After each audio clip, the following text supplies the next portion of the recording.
Good morning students. Welcome back to YouTube classes. Second PUC Macroeconomics. We are in fourth chapter, Determination of Income and Employment. So in our last class we discussed about ಏನು ಹೇಳುವಂಥದ್ದು ಒಂದಷ್ಟು investment function ಬಗ್ಗೆ discuss ಮಾಡಿದ್ದೇವೆ ಅಥವಾ graphical representation of investment function and the graphical representation of ಎಗ್ರಿಗೇಟ್ demand. So graphical representation of investment function. First of all ಏನು investment ಅಂದರೆ, investment means ಏನು ಹೇಳುವಂಥದ್ದು ಟೋಟಲ್ ಏನು ನೇಷನ್ಸ್ ಫಿಸಿಕಲ್ ಔಟ್ಪುಟ್ ಇದೆ ಅಥವಾ ಒಂದಷ್ಟು ಆ್ಯಡ್ ಮಾಡುವಂಥದ್ದು ಎಕ್ಸಿಸ್ಟಿಂಗ್ ಫಿಸಿಕಲ್ ಕ್ಯಾಪಿಟಲ್ ಏನಿದೆ ಕಂಟ್ರಿಯಲ್ಲಿ, ಸೊ ಅದಕ್ಕೊಂದಷ್ಟು ಆ್ಯಡ್ ಮಾಡುವಂಥದ್ದಕ್ಕೆ ನಾವು ಇನ್ವೆಸ್ಟ್ಮೆಂಟ್ ಅಂತ ಹೇಳುವಂಥದ್ದು ಅಥವಾ ಆ್ಯಡಿಂಗ್ ಅಪ್ ಆಫ್ ಏನು ಹೇಳುವಂಥದ್ದು addition made to the nation's existing physical capital ಅಂತ ಡಿಸ್ಕಸ್ ಮಾಡಿದ್ದೇವೆ. ಇನ್ವೆಸ್ಟ್ಮೆಂಟ್ ಫಂಕ್ಷನನ್ನು ಗ್ರಾಫಿಕಲ್ ಆಗಿ ಕೂಡ ರೆಪ್ರೆಸೆಂಟ್ ಮಾಡಿದ್ದೇವೆ. ಅದರ ಅರ್ಥ ಏನು, I is equal to I dash ಎನ್ನುವುದನ್ನು ಡಿಸ್ಕಸ್ ಮಾಡಿದ್ದೇವೆ. I dash means autonomous investment. ಯಾವ ರೀತಿ ಇತ್ತು ಡಯಾಗ್ರಾಮೆಟಿಕಲ್ಲಿ ರೆಪ್ರೆಸೆಂಟ್ ಮಾಡಿದಾಗ, ಐ ಡ್ಯಾಶ್ ಎನ್ನುವಂಥದ್ದು ಅಥವಾ ಇನ್ವೆಸ್ಟ್ಮೆಂಟ್ ಫಂಕ್ಷನ್ ಎನ್ನುವಂಥದ್ದು ಕಾನ್ಸ್ಟೆಂಟ್ ಆಗಿತ್ತು ಅಥವಾ ಸೇಮ್ ಆಗಿತ್ತು. ಯಾವುದೇ ಫ್ಲಕ್ಚುಯೇಷನ್ಸ್ಗಳು, ಯಾವುದೇ ಇನ್ಕ್ರೀಸ್ ಅಥವಾ ಡಿಕ್ರೀಸ್ಗಳಲ್ಲಿ ನಮಗೆ ಕಾಣಲಿಲ್ಲ. ಸೊ ಏನಿದ್ರು ಕೂಡ ಅದು ಪ್ಯಾರಲಲ್ ಟು ಎಕ್ಸ್ ಆಕ್ಸಿಸ್ ಅಥವಾ ಹೊರಿಸಾಂಟಲ್ ಆಕ್ಸಿಸ್ಗೆ ಅದು ಪ್ಯಾರಲಲ್ ಆಗಿತ್ತು, ಕಾನ್ಸ್ಟೆಂಟ್ ಆಗಿತ್ತು, ಸೇಮ್ ಆಗಿತ್ತು. ಯಾಕೆ ಸೇಮ್ ಆಗಿತ್ತು ಅಂತ ಹೇಳಿದರೆ, investment will not be decided by autonomous investment, I dash will not be decided by the income ಎನ್ನುವಂಥದ್ದು. ಸೊ ಈ ರೀತಿ ಇನ್ವೆಸ್ಟ್ಮೆಂಟ್ ಫಂಕ್ಷನ್ ಬಗ್ಗೆ ನಾವು ಲಾಸ್ಟ್ ಕ್ಲಾಸಲ್ಲಿ ಡಿಸ್ಕಸ್ ಮಾಡಿದ್ದೇವೆ. ಅದರ ಜೊತೆಗೆ ಇನ್ನೊಂದಷ್ಟು ಎಗ್ರಿಗೇಟ್ ಡಿಮಾಂಡ್ ಬಗ್ಗೆ ಕೂಡ ಡಿಸ್ಕಸ್ ಮಾಡಿದ್ದೇವೆ. ಎಗ್ರಿಗೇಟ್ ಡಿಮಾಂಡ್ ಫಂಕ್ಷನ್ ಅಥವಾ graphical representation of ಎಗ್ರಿಗೇಟ್ demand. So aggregate demand function shows the total demand of A country ಅಥವಾ ಟೋಟಲ್ ಡಿಮಾಂಡ್. ಎಗ್ರಿಗೇಟ್ ಡಿಮಾಂಡ್ ಅಂದರೆ ಏನು, ಎಗ್ರಿಗೇಟ್ಸ್ ಅಂದರೆ total demand at each level of income ಎನ್ನುವಂಥದ್ದು. ಸೊ ಪ್ರತಿಯೊಂದು ಲೆವೆಲ್ ಆಫ್ ಇನ್ಕಮಿಗೆ ಡಿಮಾಂಡ್ ಯಾವ ರೀತಿ respond ಮಾಡ್ತಾ ಇತ್ತು ಅಥವಾ ಡಿಮಾಂಡ್ನ ರೆಸ್ಪಾನ್ಸ್ ಏನೆನ್ನುವಂಥದ್ದು. ಅಥವಾ ಅದನ್ನು ನಾನೇನು ಹೇಳಿದೆ, ಕನ್ಸಂಪ್ಷನ್ ಫಂಕ್ಷನ್ ಮತ್ತು ಇನ್ವೆಸ್ಟ್ಮೆಂಟ್ ಫಂಕ್ಷನ್ನ ಮಿಕ್ಸ್ಚರ್ ಅಂತ ಹೇಳಿರುವಂಥದ್ದು. ಸೊ ಕನ್ಸಂಪ್ಷನ್ ಫಂಕ್ಷನ್ ಯಾವ ರೀತಿ ಇದೆ, ಅದೇ ರೀತಿ ಇನ್ವೆಸ್ಟ್ಮೆಂಟ್ ಫಂಕ್ಷನ್ಗಳು ಯಾವ ರೀತಿ ಇತ್ತು ಎನ್ನುವಂಥದ್ದು. ಸೊ ನಮ್ಮ ಎಗ್ರಿಗೇಟ್ ಡಿಮಾಂಡ್ ಕರ್ವ್ ಎನ್ನುವಂಥದ್ದು ಇನ್ಕ್ರೀಸಿಂಗ್ ಸ್ಟ್ರೈಟ್ ಲೈನ್ ಅಲ್ವಾ, ಇನ್ಕ್ರೀಸ್ ಆಗ್ತಾ ಹೋದನ್ನು ನೀವು ಗಮನಿಸ್ಬೋದು. ಅಥವಾ it is parallel to the consumption function ಎನ್ನುವಂಥದ್ದನ್ನು ಕೂಡ ಡಿಸ್ಕಸ್ ಮಾಡಿದ್ದೇವೆ. ಸೊ ಈ ರೀತಿ ಡಯಾಗ್ರಾಮ್ ಇದ್ದರೆ Y I X axis. So ನಮ್ಮ ಇನ್ವೆಸ್ಟ್ಮೆಂಟ್ ಫಂಕ್ಷನ್ ಇದು ಎಗ್ರಿಗೇಟ್ ಡಿಮಾಂಡ್ ಯಾವ ರೀತಿ ಇನ್ಕ್ರೀಸ್ ಆಗ್ತಾ ಇತ್ತು. ಸೊ ಇದು ಯಾವುದು, ಐ ಡ್ಯಾಶ್ ಅಥವಾ ಇನ್ವೆಸ್ಟ್ಮೆಂಟ್ ಫಂಕ್ಷನ್, ಇದು ಕನ್ಸಂಪ್ಷನ್ ಫಂಕ್ಷನ್ ಎನ್ನುವಂಥದ್ದು. So it is parallel to consumption function. Suppose income increases, O X axis represent ಮಾಡಿರುವಂಥದ್ದು income, O Y, so aggregate demand ಎನ್ನುವಂಥದ್ದು. ಸೊ ಇಲ್ಲಿ ಇನ್ಕಮ್ ಇನ್ಕ್ರೀಸ್ ಆಗ್ತಾ ಹೋದ ಹಾಗೆ ಟೋಟಲ್ ಡಿಮಾಂಡ್ ಏನಾಗ್ತಾ ಹೋಯಿತು, ಇನ್ಕ್ರೀಸ್ ಆಗ್ತಾ ಹೋಯಿತು. ಕಾನ್ಸ್ಟೆಂಟ್ ಇಲ್ಲ, ಇಲ್ಲಿ ಇನ್ಕ್ರೀಸ್ ಆಗ್ತಾ ಹೋದನ್ನು ಗಮನಿಸ್ಬೋದು. ಕನ್ಸಂಪ್ಷನ್ ಫಂಕ್ಷನ್ ಕೂಡ ಅದೇ ರೀತಿ ಇನ್ಕ್ರೀಸ್ ಆಗ್ತಾ ಹೋದನ್ನು ನೀವು ಗಮನಿಸ್ಬೋದು. ಸೊ ಪ್ಯಾರಲಲ್ ಆಗಿದೆ, ಎಗ್ರಿಗೇಟ್ ಡಿಮಾಂಡ್ ಮತ್ತು ಕನ್ಸಂಪ್ಷನ್ ಫಂಕ್ಷನ್ ಒಂದೇ ರೀತಿ ಇರುವುದನ್ನು ಗಮನಿಸ್ಬೋದು.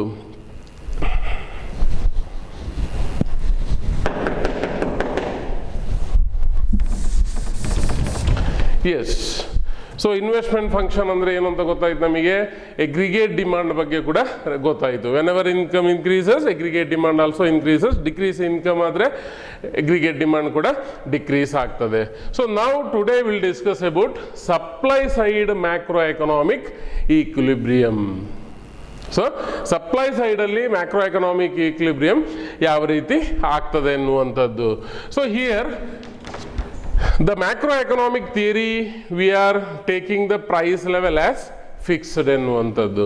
ಮ್ಯಾಕ್ರೋ ಎಕನಾಮಿಕ್ಸ್ ಥಿಯರಿಯಲ್ಲಿ ಪ್ರೈಸ್ ಲೆವೆಲ್ ಅನ್ನು ನಾವು ಫಿಕ್ಸ್ಡ್ ಆಗಿ ತಗೊಂಡಾಗ whatever in the price level of G D P ಅಂದರೆ income, that much will be supplied ಅಂತ ಅರ್ಥ.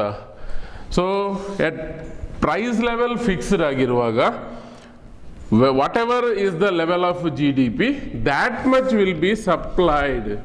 ಎಷ್ಟು G D P, what you mean by G D P, gross domestic product. ಏನು gross domestic product ಅಂದರೆ total value of goods and services produced in a country in a year ಎನ್ನುವಂಥದ್ದು. ಒಂದು ದೇಶದಲ್ಲಿ ಒಂದು ವರ್ಷದಲ್ಲಿ ಉತ್ಪಾದನೆಯಾದ ಎಲ್ಲ ಗೂಡ್ಸ್ ಮತ್ತು ಸರ್ವೀಸಸ್ನ ಮೊನಿಟರಿ ವ್ಯಾಲ್ಯೂವನ್ನು ನಾವೇನು ಹೇಳುವಂಥದ್ದು ನ್ಯಾಷನಲ್ ಇನ್ಕಮ್ ಅಥವಾ ಗ್ರಾಸ್ ಡೊಮ್ಯಾಸ್ಟಿಕ್ ಪ್ರಾಡಕ್ಟ್ ಅಂತ ಹೇಳುವಂಥದ್ದು. That much will be supplied. ಎಷ್ಟು ದೇಶದ GDP ಇದೆ ಅಷ್ಟರ ಮಟ್ಟಿಗೆ ಗೂಡ್ಸ್ ಮತ್ತು ಸಪ್ಲೈ, ಅಷ್ಟು ವ್ಯಾಲ್ಯೂ ಅಷ್ಟು ಗೂಡ್ಸ್ ಮತ್ತು ಸರ್ವೀಸಸ್ಗಳು ಸಪ್ಲೈ ಆಗ್ತದೆ ಎನ್ನುವಂಥದ್ದು. It means economy is in full employment level. ಇನ್ನೊಂದು ಥಿಂಗ್ ಏನು ಅಂತ ಹೇಳಿದರೆ, economy is in full employment level, price has no role to play ಎನ್ನುವಂಥದ್ದು. Supply side macro economic equilibrium ಅಲ್ಲಿ ಎಷ್ಟು ದೇಶದ GDP ಇದೆ, ನ್ಯಾಷನಲ್ ಇನ್ಕಮ್ ಇದೆ, that much will be supplied. Goods ಮತ್ತು ಸರ್ವೀಸಸ್ಗಳು ಅಷ್ಟೇ ವ್ಯಾಲ್ಯೂವಿನ ಗೂಡ್ಸ್ ಮತ್ತು ಸರ್ವೀಸಸ್ಗಳು ಸಪ್ಲೈ ಆಗ್ತದೆ. ಇಲ್ಲಿ ಪ್ರೈಸಿಗೆ ಯಾವುದೇ ವ್ಯಾಲ್ಯೂ ಇರುವುದಿಲ್ಲ. ಫುಲ್ ಎಂಪ್ಲಾಯ್ಮೆಂಟ್ ಕಂಡೀಷನ್ಗಳು ಇರ್ತದೆ ಎನ್ನುವಂಥದ್ದು macro economic equilibrium. Supply side macro economic equilibrium ಅಂದರೆ ಎಗ್ರಿಗೇಟ್ ಸಪ್ಲೈ ಯಾವ ರೀತಿ ಇದೆ ಎನ್ನುವಂಥದ್ದು. So aggregate supply, aggregate demand ಬಗ್ಗೆ ಡಿಸ್ಕಸ್ ಮಾಡಿದ್ದೇವೆ. ಎಗ್ರಿಗೇಟ್ ಡಿಮಾಂಡ್ ಅಂದ್ರೇನು? Total demand. ಡಿಮಾಂಡ್ ಅಂದ್ರೇನು? ಡಿಸೈರ್ ಅಲ್ವಾ, ವಿಲ್ಲಿಂಗ್ನೆಸ್ ಟು ಬೈ, ಡಿಸೈರ್, ವಾಂಟ್ಸ್ಗಳನ್ನು. ಸೊ ಸಪ್ಲೈ ಗೂಡ್ಸ್ ಮತ್ತು ಸರ್ವೀಸಸ್ಗಳನ್ನು ಪ್ರೊಡಕ್ಷನ್ ಮಾಡಿ ಮಾರ್ಕೆಟ್ಗೆ ಸಪ್ಲೈ ಮಾಡುವಂಥದ್ದು. ಸೊ ಗ್ರಾಸ್ ಸಪ್ಲೈ ಅಥವಾ ಎಗ್ರಿಗೇಟ್ ಸಪ್ಲೈ ಎನ್ನುವಂಥದ್ದು GDP is equal to aggregate supply ಅಂತ ಹೇಳ್ಬೋದು. ಯಾಕೆ? ಎಷ್ಟು ಇನ್ಕಮ್ ಇದೆ, GDP ಇದೆ, ಅಷ್ಟು that much will be supplied. Economy is in full employment level, price has no role to play ಎನ್ನುವಂಥದ್ದು. ಸೊ ಇದನ್ನೇ ಡಯಾಗ್ರಾಮ್ಯಾಟಿಕಲಿ ರೆಪ್ರೆಸೆಂಟ್ ಮಾಡುವಂಥದ್ದು. ಎಗ್ರಿಗೇಟ್ ಸಪ್ಲೈ ಯಾವ ರೀತಿ ಇದೆ, ಎಗ್ರಿಗೇಟ್ ಡಿಮಾಂಡ್ ಯಾವ ರೀತಿ ಇದೆ ಅಂತ ಗೊತ್ತಾಯಿತು. ಇನ್ಕಮ್ ಇನ್ಕ್ರೀಸ್ ಆಗ್ತಾ ಹೋದಾಗೆ ಡಿಮಾಂಡ್ ಕೂಡ ಇನ್ಕ್ರೀಸ್ ಆಗ್ತಾ ಹೋಗ್ತದೆ. ಎಗ್ರಿಗೇಟ್ ಸಪ್ಲೈ GDP ಜೊತೆ ಇರುವಂಥ relationship. Here OX axis represents, horizontal axis represent ಮಾಡುವಂಥದ್ದು GDP ಅಥವಾ ನ್ಯಾಷನಲ್ ಇನ್ಕಮ್. GDP ಅಂದರೆ gross domestic product. OY axis, vertical axis represents aggregate supply ಅಥವಾ total supply of the country ಅಂತ ಹೇಳ್ಬೋದು. Here 45-degree line, Y is equal to AS, income is equal to aggregate supply. It shows that aggregate supply line ಎನ್ನುವಂಥದ್ದು. So OX Axis ಅಲ್ಲಿ ಯಾವುದು? GDP ಇರ್ಬೋದು. At each level of GDP, ಪ್ರತಿಯೊಂದು ಪಾಯಿಂಟ್ನ GDPಯಲ್ಲಿ ಅಷ್ಟೇ point ಅಷ್ಟು ಎಗ್ರಿಗೇಟ್ ಸಪ್ಲೈಯಲ್ಲಿ ಕೂಡ ಇರ್ತದೆ. Suppose for example at point A ಕಾಣ್ತಾ ಇದೆ ನಿಮಗೆ, ಅಲ್ಲಿ 1000 ರೂಪೀಸ್ GDP ಇದೆ ಅಂತ ಇಟ್ಕೊಳ್ಳುವ. 1000 rupees GDP at point A ಅಂತ ಇದ್ರೆ, in the same 45-degree line at point be also 1000 ರೂಪೀಸ್ನ ಕಮೋಡಿಟಿಗಳು ಅಲ್ಲಿ ಎಕಾನಮಿಗೆ ಸಪ್ಲೈ ಆಗಿರ್ತದೆ ಎನ್ನುವಂಥದ್ದು. ಸೊ ಎಷ್ಟು ಮಟ್ಟಿಗೆ GDP ಇದೆ ಅಷ್ಟೇ ಮಟ್ಟಿಗೆ ಎಗ್ರಿಗೇಟ್ ಸಪ್ಲೈ ಕೂಡ ಇರ್ತದೆ ಎನ್ನುವಂಥದ್ದು. Income is equal to aggregate supply, GDP is equal to aggregate supply ಅಂತ ಹೇಳ್ಬೋದು. ಸಪೋಸ್ ಎಟ್ ಪಾಯಿಂಟ್ ಇಲ್ಲಿ ಸಪೋಸ್ ಒಂದು 500 ರೂಪೀಸ್ ಅಷ್ಟು ನ್ಯಾಷನಲ್ ಇನ್ಕಮ್ ಇದೆ ಎಕ್ಸಾಂಪಲಿಗೆ, that much will be supplied at point this point ಎನ್ನುವಂಥದ್ದು. 500 ರೂಪಾಯಿ ಅಷ್ಟೇ ಕಮೋಡಿಟೀಸ್ಗಳು ಏನಾಗಿರ್ತದೆ ಅಲ್ಲಿ ಸಪ್ಲೈ ಆಗಿರ್ತದೆ. ಸೊ ಅದರಿಂದಾಗಿ GDP is equal to aggregate supply ಎನ್ನುವಂಥದ್ದು. ಸೊ ಇದನ್ನು ನಾವು supply side macro economic equilibrium ಅಂತ ಕರೆಯುವಂಥದ್ದು. ಎಷ್ಟರ ಮಟ್ಟಿಗೆ GDP ಇದೆ ಅಷ್ಟರ ಮಟ್ಟಿಗೆ ಎಗ್ರಿಗೇಟ್ ಸಪ್ಲೈ ಇರ್ತದೆ.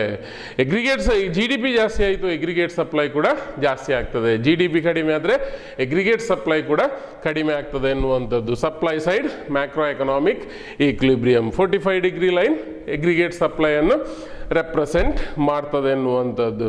So 45-degree line has the feature that at every point GDP is equal to aggregate supply ಎನ್ನುವಂಥದ್ದು. ಪುನೊಮ್ಮೆ ಎಕ್ಸ್ಪ್ಲೈನ್ ಮಾಡ್ತೇನೆ. Supply side macro economic equilibrium. In macro economics theory we are taking price level as fixed. the price has no role to play ಎನ್ನುವಂಥದ್ದು. At fixed price rate ಅಥವಾ price level, whatever the level of GDP, it can be 1000, 5500 ಅಥವಾ ಲಕ್ಷ ಕೋಟಿಗಳಲ್ಲಿರ್ಬೋದು, that much will be supplied ಅಂತ ಅರ್ಥ. ಎಷ್ಟು G D P ಇದೆ ಅಷ್ಟೇ ಪ್ರಮಾಣದಲ್ಲಿ ಸಪ್ಲೈ ಕೂಡ ಎಕಾನಮಿಲಿ ಇರ್ತದೆ. It means economy is in full employment condition ಇರಬೇಕು, assumption. So price has no role to play ಎನ್ನುವಂಥದ್ದು ಇಲ್ಲಿ ಕೂಡ ಹಾಗೆ. ಓ ಎಕ್ಸ್ ಆಕ್ಸಿಸಲ್ಲಿ G D P, O Y ಆಕ್ಸಿಸಲ್ಲಿ ಎ ಎಸ್ ಅಂತ ಬರೆದಿದ್ದೇನೆ, ವಿದ್ಯಾರ್ಥಿಗಳು ಗಮನಿಸಿಕೊಳ್ಬೇಕು. Aggregate supply vertical axis 45 degree ಯಾವುದನ್ನು ತೋರಿಸ್ತದೆ, ಎಗ್ರಿಗೇಟ್ ಸಪ್ಲೈ ಅನ್ನು ತೋರಿಸ್ತದೆ. ಎಗ್ರಿಗೇಟ್ ಸಪ್ಲೈ ಯಾವುದು ಜಿ ಡಿ ಪಿ ಎಷ್ಟಿರ್ತದೆ ಅಷ್ಟೇ ಎಗ್ರಿಗೇಟ್ ಸಪ್ಲೈ ಇರ್ತದೆ. ಪಾಯಿಂಟ್ ಎ ಅಲ್ಲಿ ಎಕ್ಸಾಂಪಲ್ ಕೊಟ್ಟೆ, 1000 ಜಿ ಡಿ ಪಿ ಇದ್ದರೆ ಪಾಯಿಂಟ್ ಬಿ ಅಲ್ಲಿ 1000 ಅಷ್ಟು ಎಗ್ರಿಗೇಟ್ ಸಪ್ಲೈ ಕೂಡ ಇರ್ತದೆ. So that's why Y is equal to A S, or Y means G D P or national income ಅಥವಾ income is equal to aggregate supply ಅನ್ನುವಂಥದ್ದು. So supply demand ಏನು ಹೇಳುವಂಥದ್ದು, ಒಂದು ನಾಣ್ಯದ ಎರಡು ಮುಖ ಇದ್ದ ಹಾಗೆ. ಮಾರ್ಕೆಟಲ್ಲಿ ಡಿಸೈಡ್ ಮಾಡುವಂಥದ್ದು, ಪ್ರೈಸ್ ಡಿಸೈಡ್ ಮಾಡುವಂಥದ್ದು. ಸೊ ಪ್ರತಿಯೊಂದಕ್ಕೂ ಕೂಡ ಡಿಮಾಂಡ್ ಮತ್ತು ಸಪ್ಲೈ ಇಂಪಾರ್ಟೆಂಟ್ ಆಗಿರ್ತದೆ. ಯಾವಾಗ ಫ್ರೀ ಮಾರ್ಕೆಟ್ ಕಂಡೀಷನ್ ಇರ್ತದೆ ಅಲ್ಲಿ ಡಿಮಾಂಡ್ ಮತ್ತು ಸಪ್ಲೈ ಏನು ಮಾಡ್ತದೆ, ಡಿಸೈಡ್ ಮಾಡ್ತದೆ ಎನ್ನುವುದರ ಬಗ್ಗೆ ಕೂಡ ನಮಗೆ ಗೊತ್ತಿದೆ. ಸೊ ನ್ಯಾಷನಲ್ ಇನ್ಕಮ್ ಇನ್ಕ್ರೀಸ್ ಆಯಿತು, ಸಪ್ಲೈ ಕೂಡ ಜಾಸ್ತಿ ಆಗ್ತದೆ. ಅದರ ಅರ್ಥ ಏನು, ಜನರ ಇನ್ಕಮ್ ಕೂಡ ಜಾಸ್ತಿ ಆಯಿತು ಅಂತ ಅರ್ಥ, ಜನರು ಡಿಮಾಂಡ್ ಮಾಡುವಂಥದ್ದು ಕೂಡ ಜಾಸ್ತಿ ಆಗ್ತದೆ ಅಂತ ಅರ್ಥ ಅಲ್ವಾ. ಜಿ ಡಿ ಪಿ ಇನ್ಕ್ರೀಸ್ ಆಯಿತು, ನಿಧಾನಕ್ಕೆ ಪರ್ ಕ್ಯಾಪಿಟಲ್ ಅಥವಾ ಅಷ್ಟರ ಮಟ್ಟಿಗೆ ಎಂಪ್ಲಾಯ್ಮೆಂಟ್ ಅಪಾರ್ಚುನಿಟಿ ಕ್ರಿಯೇಟ್ ಆಗ್ತದೆ, ಅಷ್ಟರ ಮಟ್ಟಿಗೆ ಉದ್ಯೋಗ ಸಿಗ್ತದೆ, ಸ್ಯಾಲ್ರಿ ಸಿಗ್ತದೆ, ಜನರ ಇನ್ಕಮ್ ಕೂಡ ಇನ್ಕ್ರೀಸ್ ಆಗ್ತಾ ಹೋಗ್ತದೆ. ಎಷ್ಟು ಸಪ್ಲೈ ಆಗ್ತದೆ, ಡಿಮಾಂಡ್ ಕೂಡ ಅದೇ ರೀತಿ ಜಾಸ್ತಿ ಆಗುವಂಥ ಅವಕಾಶಗಳಿರ್ತದೆ. ಜಿ ಡಿ ಪಿ ಜಾಸ್ತಿ ಆಗುವಂಥದ್ದು ಇಂಪಾರ್ಟೆಂಟ್. ಆಗಬೇಕು ಅಂತಂದರೆ ಗೂಡ್ಸ್ ಮತ್ತು ಸರ್ವೀಸಸ್ನ ಪ್ರೊಡಕ್ಷನ್ಗಳು ಜಾಸ್ತಿ ಆಗಬೇಕು. ಸೊ ಇದು ಒಂದಷ್ಟು supply side macro economic equilibrium. We already discussed about supply side macroeconomic equilibrium. ಯಾವ ರೀತಿ ಎಗ್ರಿಗೇಟ್ ಸಪ್ಲೈ ಮತ್ತು ಜಿ ಡಿ ಪಿ ಅಥವಾ ಜಿ ಡಿ ಪಿ ಮತ್ತು ಎಗ್ರಿಗೇಟ್ ಸಪ್ಲೈ ಈಕ್ವಲ್ ಆಗಿರ್ತದೆ ಅನ್ನೋದರ ಬಗ್ಗೆ ಒಂದಷ್ಟು ಡಿಸ್ಕಸ್ ಮಾಡಿದ್ದೇವೆ. ಜಿ ಡಿ ಪಿ ಇನ್ಕ್ರೀಸ್ ಆಗ್ತಾ ಹೋದಾಗೆ ಎಗ್ರಿಗೇಟ್ ಸಪ್ಲೈ ಲೈನ್ 45 ಡಿಗ್ರಿ ಲೈನ್ ಕೂಡ ಇನ್ಕ್ರೀಸ್ ಆಗ್ತಾ ಹೋಗ್ತದೆ. ಜಿ ಡಿ ಪಿ ಡಿಕ್ರೀಸ್ ಆಗ್ತಾ ಬಂದರೆ ಎಗ್ರಿಗೇಟ್ ಸಪ್ಲೈ ಲೈನ್ ಕೂಡ 45 ಡಿಗ್ರಿ ಲೈನ್ ಕೂಡ ಡಿಕ್ರೀಸ್ ಆಗ್ತದೆ. ಸೊ ಎಷ್ಟು ಜಿ ಡಿ ಪಿ ಇದೆ ಅಷ್ಟೇ ಪ್ರಮಾಣದಲ್ಲಿ ಸಪ್ಲೈ ಆಗ್ತಾ ಇರ್ತದೆ. ಎಲ್ಲಿ, ಫುಲ್ ಎಂಪ್ಲಾಯ್ಮೆಂಟ್ ಲೆವೆಲಲ್ಲಿ. Price has no role to play ಅಥವಾ ಪ್ರೈಸ್ ಫಿಕ್ಸ್ ಆಗಿ ಇರುವಂಥ ಸಂದರ್ಭಗಳಲ್ಲಿ ಎನ್ನುವಂಥದ್ದು. ಸೊ ಇಲ್ಲಿ ಒಂದಷ್ಟು ಪಾಯಿಂಟ್ಸ್ಗಳಿದೆ ಡಿಸ್ಕಸ್ ಮಾಡಲಿಕ್ಕೆ. 2 ಮಾರ್ಕ್ಸಿಗೆ 1 ಮಾರ್ಕ್ಸಿಗೆಲ್ಲ ಇಂಪಾರ್ಟೆಂಟ್ ಆದ ಕಾನ್ಸೆಪ್ಟ್ಸ್ಗಳು. ನಾನು ಹೇಳಿದೆ ಎಗ್ರಿಗೇಟ್ ಅಥವಾ ಎಗ್ರಿಗೇಟ್ ಸಪ್ಲೈ ಅಥವಾ G D P is equal to aggregate supply ಅಂತ ಹೇಳಿದೆ. ಯಾವ ಕಂಡೀಷನಲ್ಲಿ, ಫುಲ್ ಎಂಪ್ಲಾಯ್ಮೆಂಟ್ ಲೆವೆಲ್ ಅಂತ ಹೇಳಿದೆ. ಏನು ಎಂಪ್ಲಾಯ್ಮೆಂಟ್ ಅಂದರೆ, ಒಬ್ಬನಿಗೆ ಕ್ವಾಲಿಫಿಕೇಷನ್ ಇದೆ ಅಥವಾ ಎಕ್ಸ್ಪೀರಿಯನ್ಸ್ ಇದೆ, ಸ್ಕಿಲ್ ಇದೆ, ಎಲ್ಲ ರೀತಿಯ ಕ್ವಾಲಿಟಿಗಳಿದೆ, ಎಂಪ್ಲಾಯ್ಮೆಂಟ್ ಅಪಾರ್ಚುನಿಟಿ ಸಿಗುವಂಥದ್ದು. ಅದೇ ಅನ್ಎಂಪ್ಲಾಯ್ಮೆಂಟ್ ಅಂದರೆ ಕ್ವಾಲಿಟಿ ಇದೆ, ಕ್ವಾಲಿಫಿಕೇಷನ್ ಇದೆ, ಸ್ಕಿಲ್ ಇದೆ, ಸರ್ಟಿಫಿಕೇಟ್ ಇದೆ, ಎಂಪ್ಲಾಯ್ಮೆಂಟ್ ಅಪಾರ್ಚುನಿಟಿ ಸಿಗದೇ ಇರುವಂಥದ್ದು. ಸೊ ಏನಿರ್ಬೋದು ಫುಲ್ ಎಂಪ್ಲಾಯ್ಮೆಂಟ್ ಅಂದರೆ? So full employment level of income ಅಂದರೆ ಏನೆನ್ನುವಂಥದ್ದು, the level of income where all the factors of productions are fully employed in production process. ಯಾವುದೇ ಪ್ರೊಡಕ್ಷನ್ ಪ್ರೊಸೆಸ್ಗಳಿರಲಿ ಅಲ್ಲಿ factors of productions are very important. ಎಷ್ಟು factors of production ಇದೆ? There are 4 important factors of production. Land ಇರ್ಬೋದು, labour ಇರ್ಬೋದು, capital ಇರ್ಬೋದು, organisation ಇರ್ಬೋದು. So these are the 4 important factors of production: land, labour, capital and organisation. So ಇದಕ್ಕೆ reward ಆಗಿ ಏನು, ಲ್ಯಾಂಡಿಗೆ reward ಆಗಿ ಏನು ಸಿಗ್ತದೆ, ಲೇಬರಿಗೆ ರಿವಾರ್ಡ್ ಆಗಿ ಏನು ಸಿಗ್ತದೆ, ಕ್ಯಾಪಿಟಲಿಗೆ ರಿವಾರ್ಡ್ ಏನು, ಆರ್ಗನೈಸೇಷನ್ಗೆ ರಿವಾರ್ಡ್ ಏನು? ವಿದ್ಯಾರ್ಥಿಗಳಿಗೆ ಗೊತ್ತಿದೆ, ಫಸ್ಟ್ ಇಯರಲ್ಲಿ ನಾವು ಡಿಸ್ಕಸ್ ಮಾಡಿದ್ದೇವೆ.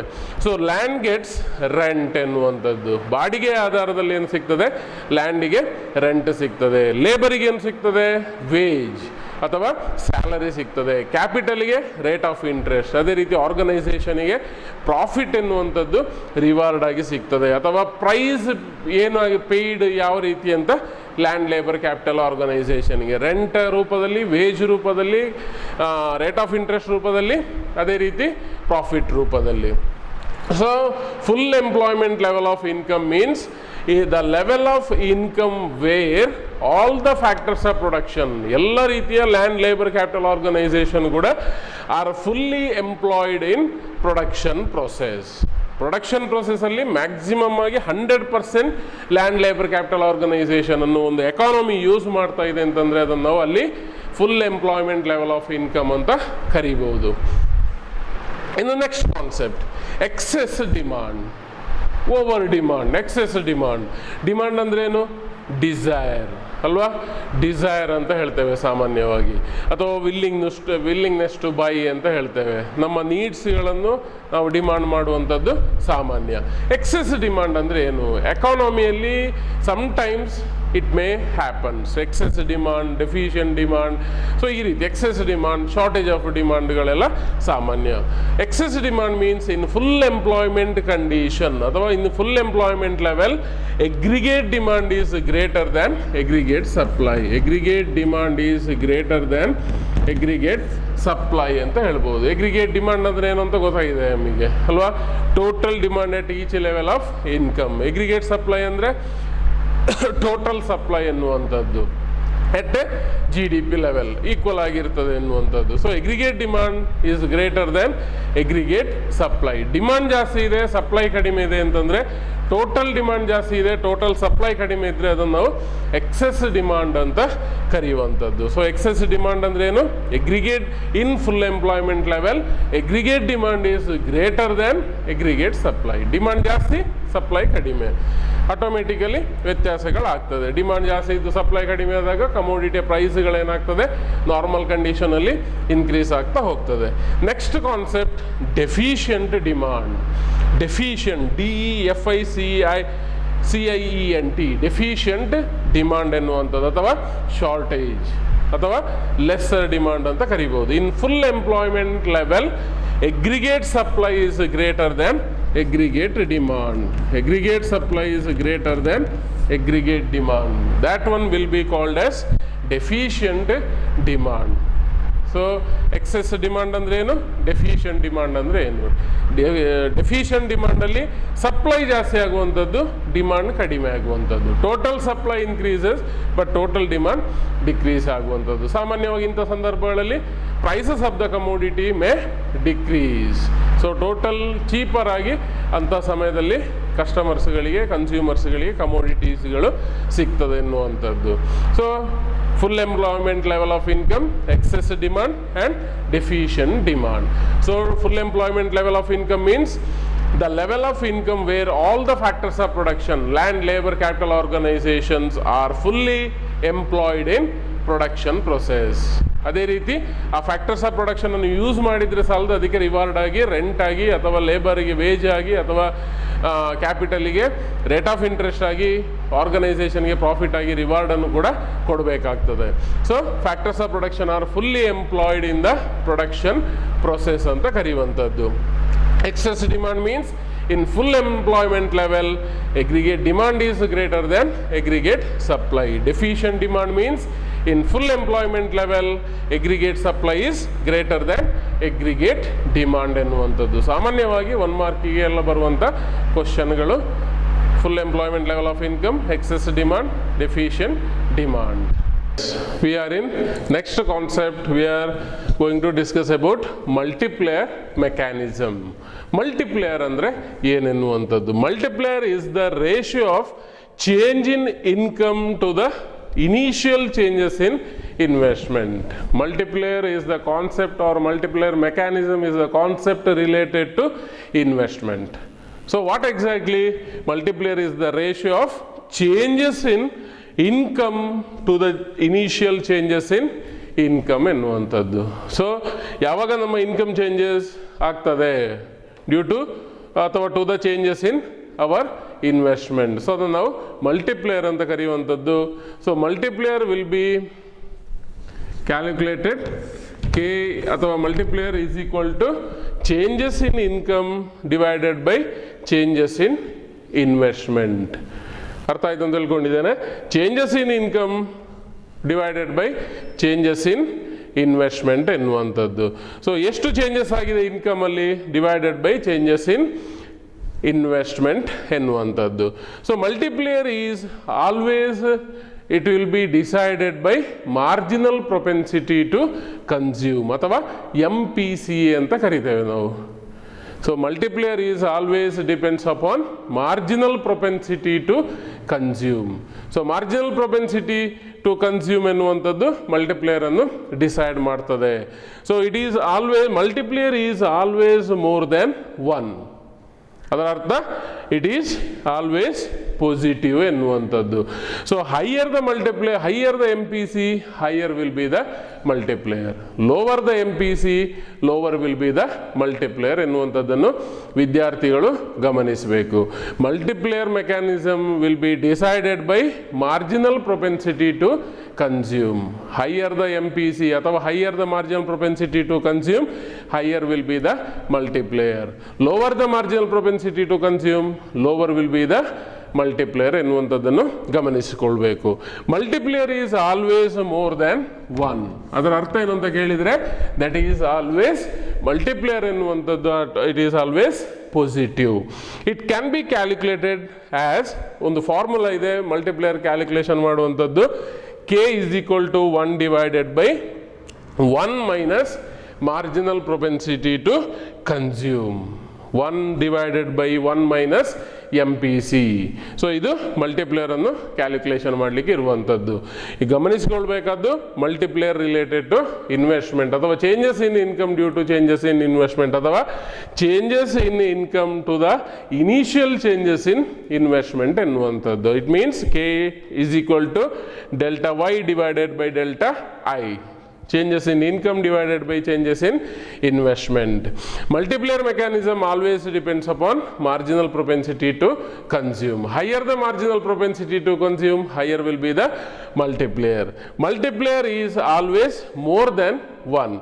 It means it is always positive. It can be calculated. One formula is there. K is equal to 1 divided by 1 minus MPC or 1 minus marginal propensity to consume. So ಇದೊಂದಷ್ಟು multiplier mechanism ಬಗ್ಗೆ. So ಇವತ್ತು discuss ಮಾಡಿರುವಂಥದ್ದು ಒಂದು aggregate supply ಅಥವಾ supply side macro economic equilibrium. Second concept full employment level of income. ಅದೇ ರೀತಿ third concept excess demand, deficient demand, multiplier. Multiplier ಎನ್ನುವಂಥದ್ದು ತುಂಬ ಇಂಪಾರ್ಟೆಂಟ್ ಕ್ವಶನ್. ಡೆಫಿನೆಟ್ ಆಗಿ ಅದು ಯಾವುದೇ ಫಾರ್ಮ್ ಆಫ್ ಕ್ವಶನಲ್ಲಿ ಬರ್ಬೋದು. ಅಂದರೆ 1 ಮಾರ್ಕಿಗೆ ಬರ್ಬೋದು, 4 ಮಾರ್ಕಿಗೆ, ಈ ರೀತಿ. ಸೊ ಇದರ ಬಗ್ಗೆ ವಿದ್ಯಾರ್ಥಿಗಳು ಗಮನಿಸಿಕೊಳ್ಬೇಕು. K is equal to 1 minus 1 divided by 1 minus MPC. So study ಮಾಡಿ, ಟೈಮ್ ವೇಸ್ಟ್ ಮಾಡಬೇಡಿ, ಓದಿ. ಎಕ್ಸಾಮ್ ಹತ್ರ ಬರ್ತಾ ಇದೆ, ಅರ್ಥ ಆಗದಿದ್ದರೆ ಕೇಳಿಕೊಳ್ಳಿ. So thank you so much.